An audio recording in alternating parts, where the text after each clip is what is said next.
That's good. Broken nail. That's really good. You don't have to do. Test, test, test, test. Can you hear anything? Mic test, mic test. Mic test. Test 1, 2, 3. I'm picking it up.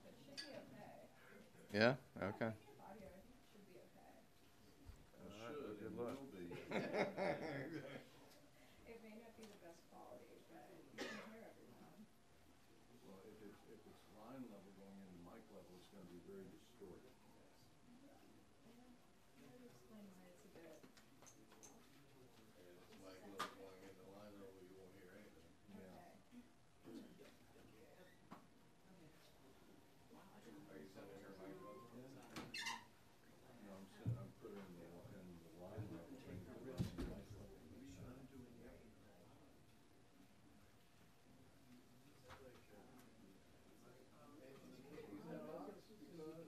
They told me not to the last time this was reserved.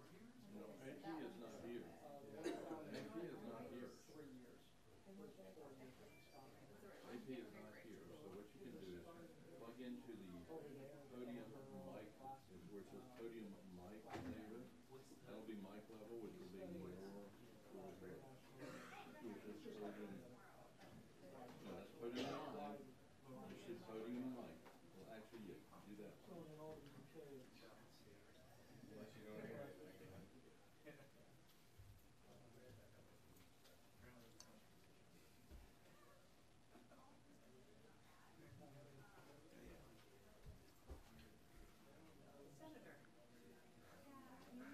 This is for C-SPAN. C-SPAN needs to get a focus. You can talk for a minute? Yeah, sure. Audio check, testing 1, 2, 3, 4, 5. Check one. There's nothing? Check 1, 2, 3, 4, 5. Audio check, testing. Check 1, 2, 3, 4, 5. You got audio too, James? Check 1, 2, 3, 4. Oh, sorry. All right, you good? Everybody good? Check 1, 2, 3, 4, 5. All right, later. You guys good? That was beautiful. That face is perfect for radio. What you should have done. Play it back. Oh, that pretty it's so confusing This to is a figure tough out crowd how for fast it Wednesday. is. This is a tough ride. Must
be really small.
hey, what do you do?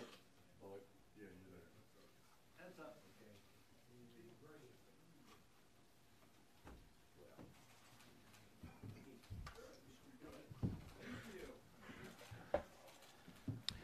Good morning. Well, shall we say, since it's approaching St. Patrick's Day, top of the morning. I didn't know you were Irish. I am Irish in my heart, and Hibernian Man of the Year. Better than I know. When I got the award, I said, God bless America. Only in America could the Hibernian Man of the Year be Chuck Schumer. Okay. Anyway, we are not here to talk about the great Irish people as much as we love them. Okay, I want to thank everyone for being here. Now, last January, we Senate Democrats unveiled our $1 trillion infrastructure plan and sent it to the president. We said it was one of the areas we could certainly work with the president. When he called me a week after winning the election, that was the first thing we talked about. Unfortunately, it took a year for the administration to unveil a plan, and the plan they unveiled just doesn't come close to doing what America needs. It relies on $200 billion in federal funds, largely financed by cutting existing infrastructure programs, and on local governments in the private sector to make up the vast bulk of infrastructure building we so desperately need here in America. Robbing Peter to pay Paul a pittance won't do nearly enough to rebuild our infrastructure. And as Penn Wharton found out, it would spur only 2% or $30 million of the $1.5 million new investment. Isn't that incredible? 2%, $30 million? It's another poorly thought out plan from this administration. They don't seem to be able to get their act together and put together real policy, whatever it is. So the $30 million that Penn Wharton found is a far cry from the $3 trillion that the American Society of Civil Engineers says is needed to repair our nation's ailing and aging infrastructure. What it will do instead, what the administration plan will do, is lead to Trump tolls across the country as private developers stick commuters with the bill for the few projects that actually get built. So we Democrats have a better deal to offer the American people. Rather than cutting existing infrastructure projects to pay for a paltry program, we want to roll back the Republican tax giveaways to big corporations and the wealthy and invest that money instead in job-creating infrastructure.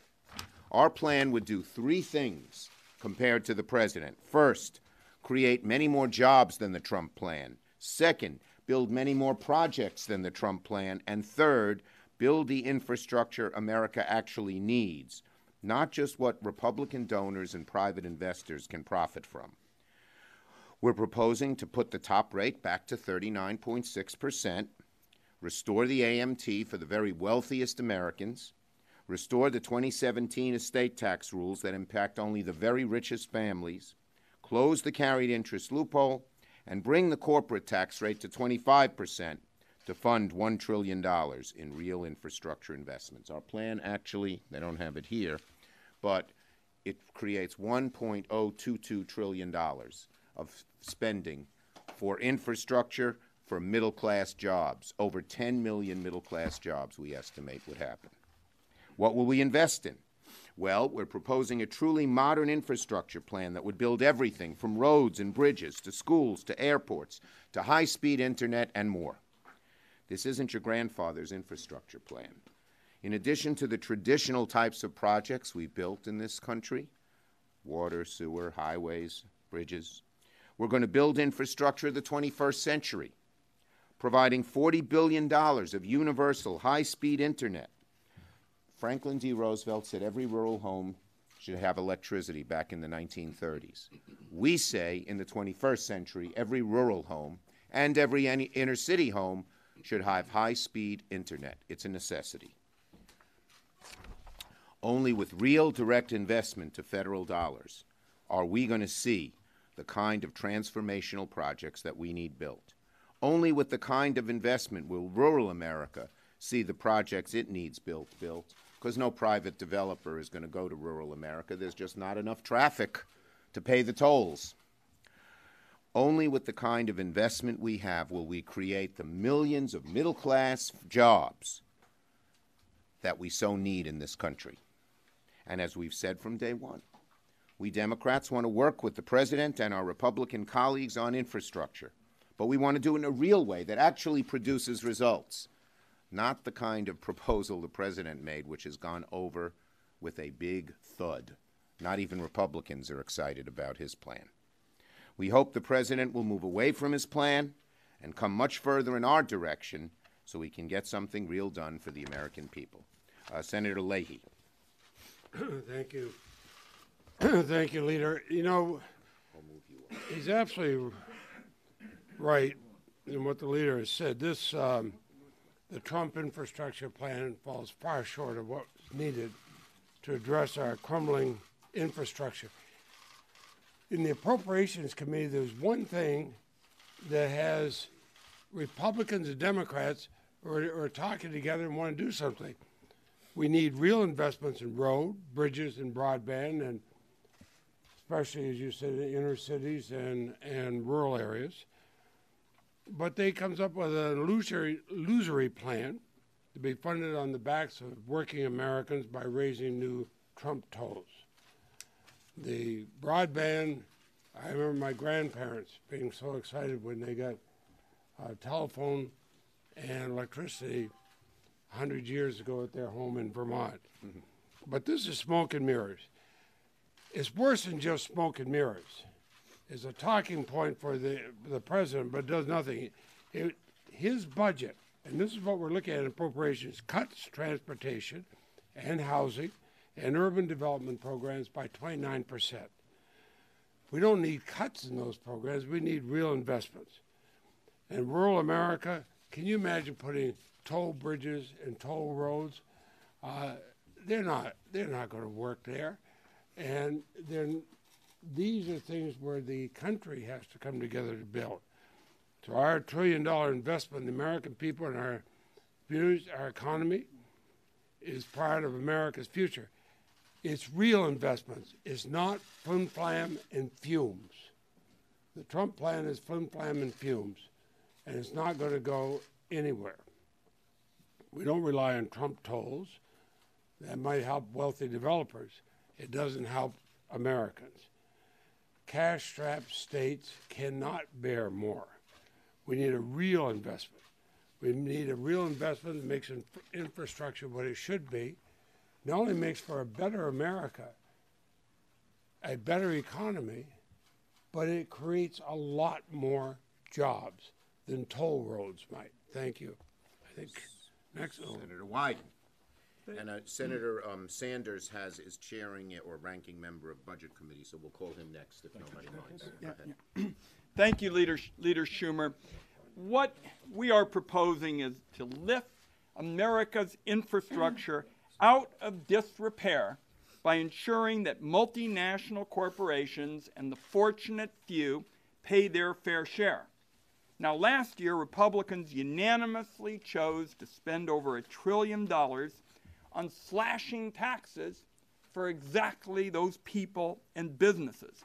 And now, apparently, they are out scrounging around, looking under the sofas, trying to find some spare change in order to pay for our infrastructure. In fact, only a few months ago, Finance Committee Republicans passed up a golden opportunity with bipartisan roots to redirect taxes on overseas earnings to invest in infrastructure. We could have used, and it could have been bipartisan because we spent a lot of time working on this, using repatriated dollars from overseas that were stashed there because of our flawed tax laws. We could have used a significant portion of that money to pay for roads and bridges and highways, and yet when this proposal came to our committee for consideration in this inherently Republican tax bill, they said no to something that had bipartisan roots. and would make for a very different infrastructure debate right now. Under the leadership of Mitch McConnell and Chairman Hatch, Republicans instead rigged the tax code to ensure taxes from offshore earnings would go straight into the pockets of executives and wealthy shareholders around the world. And we know that because we are documenting the extraordinary number of stock buybacks right now. So they made a choice. And in fact, today, what Senate Democrats are doing is announcing a different choice, a choice which we believe really meets the needs of our country. And I want to focus just for a quick minute on the difference between how we're going about our job and how they have. They have come up with budgetary flim-flam. When you look at how they have put together their numbers, there is no there there. What we chose to do, all of us working with the Democratic leader, we sat down with the congressional scorekeepers and we spent the time crunching the numbers, actually going through the nuts and bolts so that we can say to the American people, you want to talk about who's being fiscally responsible? We're the ones being fiscally responsible because we said we're not going to be part of this budgetary flim-flam and pretend you can pay for roads and bridges just out of thin air. We actually crunched the numbers, and that, I think, illustrates the difference between the parties. One last point. On some of the most egregious matters, the Republicans just aren't telling the truth. For example, they have made a big production out of how they're closing the carried interest loophole. The fact is they have not done it. The president said he would do it in the campaign. Mr. Mnuchin came to the Finance Committee and said he was going to do it. Now they've got all kinds of ways to shroud what they're doing. They say got a fix for hedge funds. But the fact is this egregious tax loophole is something that we actually closed. We restored the estate tax. So the fact of the matter is there is a big contrast between the parties now where we offer something that's real, something that's paid for, something that reflects American priorities. And on the other side, when we wanted a bipartisan approach and there was a chance to have it, our colleagues weren't willing to do it. Thank you, Leader. Thank you, Ron. Senator Sanders. Thanks, Rick. We are the United States of America. We are the wealthiest nation in the history of the world. And yet from Vermont to California, people look around them, and what they're finding is their roads and their bridges and their water systems and their wastewater plants are falling apart. They are finding that the American Society of Civil Engineers now gives us a D+ in terms of the state of our infrastructure, and they tell us that we're going to have to spend $2 trillion above current levels to just get our infrastructure in good repair. In my own state of Vermont, Senator Leahy and I represent, we need $700 million a year through 2018 just to get our roads into a state of decent repair. 30% of our bridges are obsolete or structurally deficient. Our small community drinking water systems need $510 million over the next 20 years, and our wastewater and stormwater facilities need an additional $156 million in needed repairs and upgrades.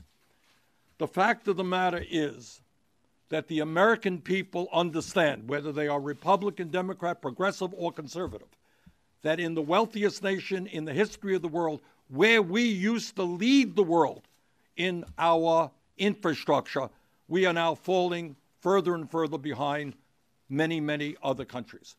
Now is the time to rebuild America. Now is the time to create 10 to 15 million decent paying jobs. Now is the time to restore pride in rural America that has desperate needs, in urban America that has desperate needs.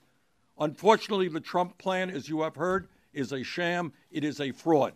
We need a real investment for real jobs to rebuild this infrastructure, and that is what this plan does. Thank you, and thanks for your brevity. Senator Nelson.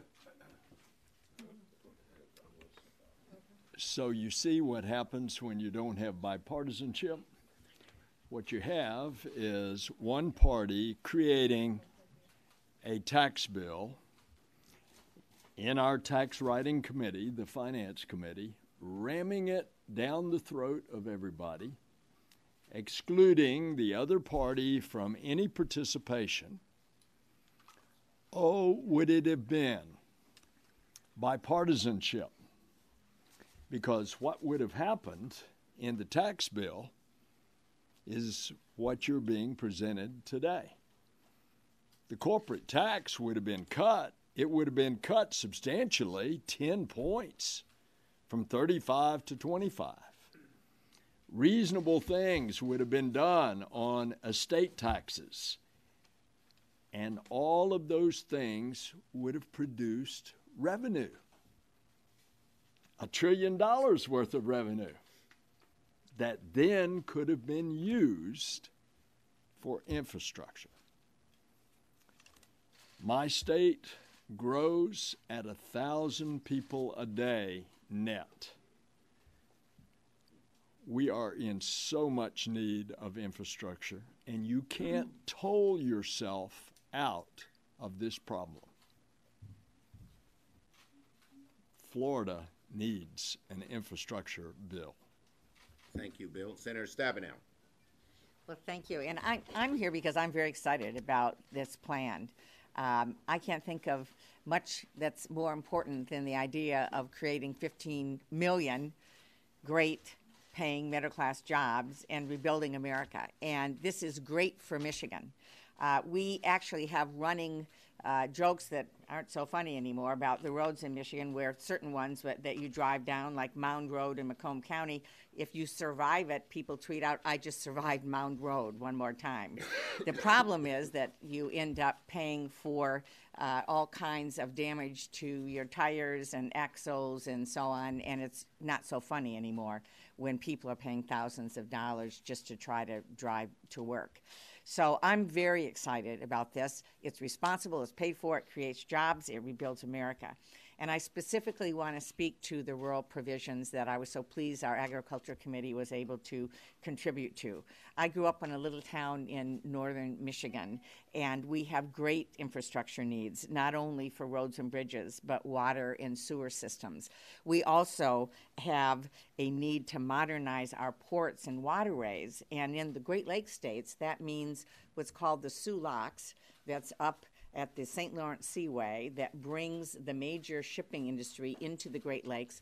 It brings raw materials for manufacturing. It takes agricultural products out around the world. We have a lock that was built in World War II. We're on borrowed time. We need to be adding another lock with it. Our plan does that. So our plan is about creating jobs, not only jobs building infrastructure, but jobs that are going to help us be able to keep agriculture moving, keep manufacturing moving, and keep America moving. And the final thing I would say, we invest $40 billion in new funding for high-speed internet. This is not a frill.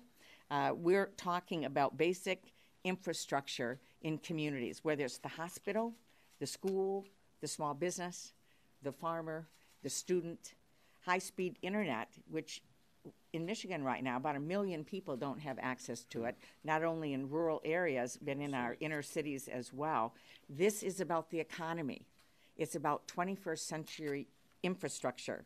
And I'm excited because this is about the future, and this is something that we should all lean in on and get done for the American people. Thank you. Senator Cantwell. All of our ranking members of our major committees, Senator Brown is expected, have been here. Thank you, Senator Schumer. It's great to join my colleagues, and I want to thank you for your tremendous focus on infrastructure.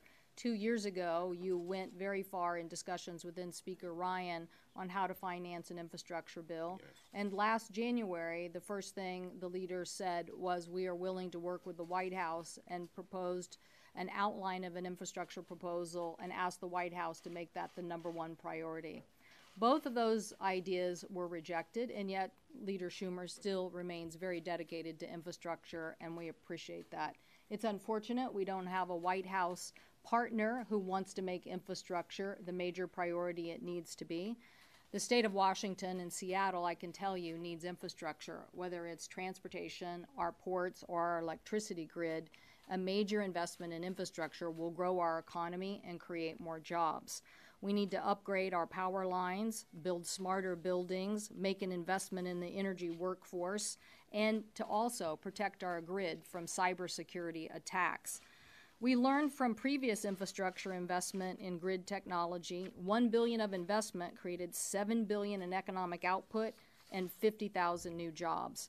The energy review by the Department of Energy says we need 1.5 million new energy jobs that have to be filled by 2030, and these are high-paying jobs. The investments we've already made in training and skilling the energy workers for the future are getting $30,000 more in income than previous energy workers.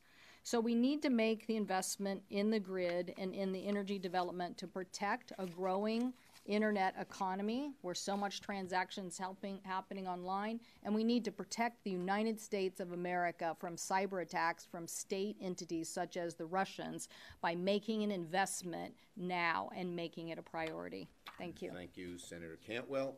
And batting cleanup, the head of our EPW, the ranking member of our EPW committee, who's had a lot of say in this proposal, Senator Carper. Thanks, Leader. Good morning, everybody. Some of you have heard me ask the question, what is the role of government? What is the role of government? And Lincoln once answered that question with this answer. He said, the role of government is to do for the people what they cannot do for themselves.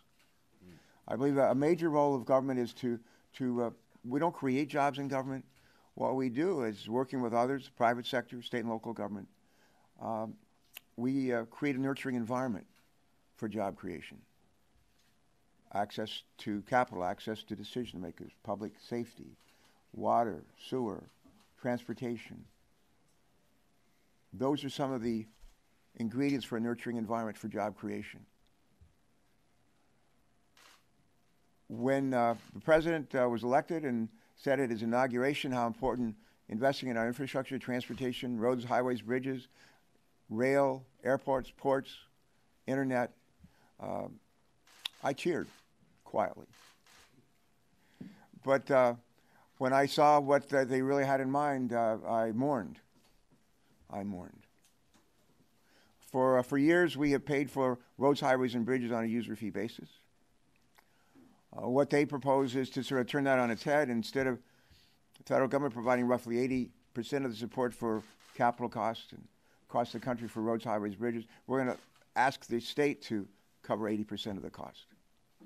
A huge shift in responsibility. I'm all for sharing the responsibility, but this reminds me a little bit of, in the scripture in the New Testament, the story of the fishes and the loaves, where you take, like, what was it, 5 or 7 loaves and a couple of fish and you feed 5,000 people. The idea to somehow take, in this case, $200 billion and turn that into $1.5 trillion and basically say we think the state and local governments are going to come up with that most of that $1.5 trillion is a reinvention of common sense and reality. The administration says we're going to help pay for our roads, highways, bridges, and other parts of the infrastructure by moving toward public-private partnerships. In the last 30 years, we've had 60 of those. We've had 60. If we were to increase that by tenfold over the next 30 years, probably not likely, we still wouldn't be close to where we need to be. The administration says we need to do more environmental streamlining. We actually, if you looked at the and permitting reform, if you actually look, we did that in 2012. We did it again in 2015. Is there more to do? There may be more to do. But you know what we've not done? We've not implemented what we adopted in 2012. We've not implemented what we adopted in 2015. We're not putting in charge the resources, either the financial resources or the people, to make sure that we do what we pledged to do in 2012 and 2015. The last thing I would say is this. Things that are worth having are worth paying for. Now, some of our Republican friends may not care for what we're proposing as a pay-for. I asked 4 questions when discussing tax reform. 1, is it fair? 2, does it foster economic growth or impede it? 3, does it simplify the tax code and make it more complex? And 4, what does it do to the deficit? On each 4 of those questions, this proposal is honest, and I think it's forthright. P.S. Ultimately, we're going to move away from the current way of sort of hodgepodge way of funding roads, highways, and bridges and other parts of our infrastructure, especially in transportation. We're going to move toward, in the roads, highways, bridges, we're going to move for the next probably 20 years, something we call vehicle miles traveled. We're piloting down now in 7 states. In the 2015 legislation, we called for pilots. We're piloting it now in 7 states.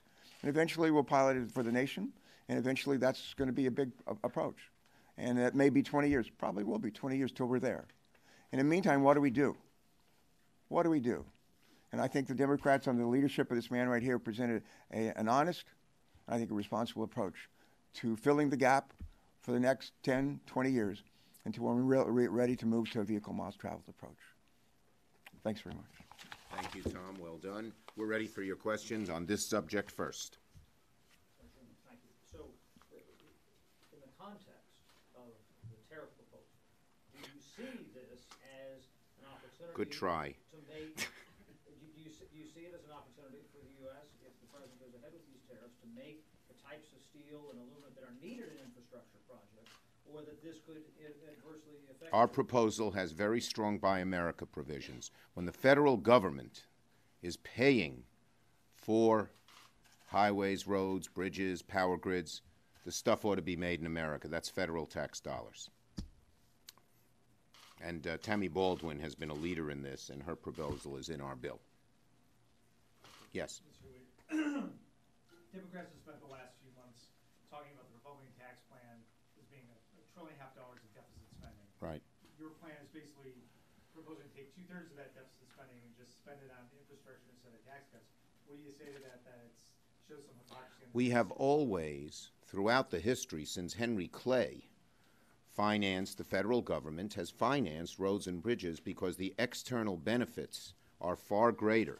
In other words, you can put a toll on a road for a truck that goes there, but when a new factory locates right near the road and employs 1,000 people and pays income tax and sales tax and buys products, that's not accounted for. So we believe that infrastructure is a place where the federal government should make an investment. We think it's a lot better investment of the federal government in infrastructure than cutting taxes on the wealthiest people and the biggest corporations. And Mike, we closed specifically major loopholes. I mean, the carried interest loophole, which the president campaigned as saying he was going to close, he didn't. Now the Republicans are falsely claiming that they did. They didn't. We rolled the estate tax back. The fact is we are closing specific and major loopholes. Yes, in the back. You. Okay, we'll call on both of you. The biggest infrastructure one with a lot of hair, one with not so much. The biggest infrastructure program, Gateway, which you met with the president on several times, is now under fire by the administration.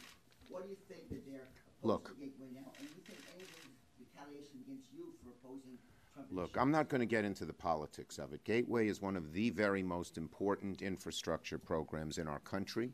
It affects 50 million people in the Northeast Corridor, 25% of our economy. If those 2 tunnels that are now under the Hudson River are no longer functional, there'll be a recession in the entire country, not just in New York, New Jersey, and even the Northeast Corridor. So we have to get it done. The good news is we have bipartisan support for getting it done. And from everything I hear, it's all systems move ahead, despite what the president had to say. To what extent are you guys planning to run on this in the fall? How big a part of your campaign? We believe in jobs. We believe in the middle class. We believe in the economy. There's no better way to create jobs and improve the economy than infrastructure. So this will be a major thing we will talk about. And the contrast between tax cuts for the wealthiest people as opposed to middle class jobs is one that we will forcefully advocate in the fall.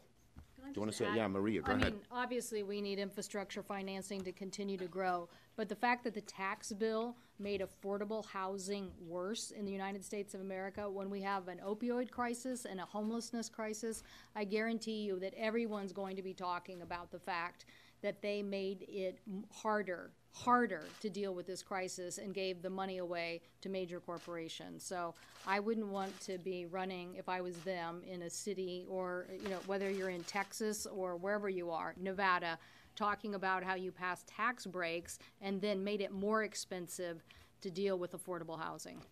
Which is in our plan. Can I add? Yes, please. Yeah. When people go to the polls this fall, they're going to be thinking about a lot of things. Do I have a job? Prospects for a job for my kid. One of the things I hope people think about is that we spend 2 full days, 48 hours, every year sitting in traffic. That's on average across the country. Texas A&M has actually run the numbers. They do it every year. We literally sit there. We're not moving. We're not going 5 or 10 miles an hour. We're just sitting there. The average family in this country spends $500 per year fixing their tires, changing tires, axles, steering, $500 a year.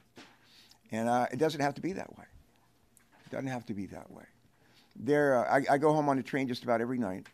And on the train, and when I get home, people, almost every day, somebody says to me, we need for you guys to work together down here.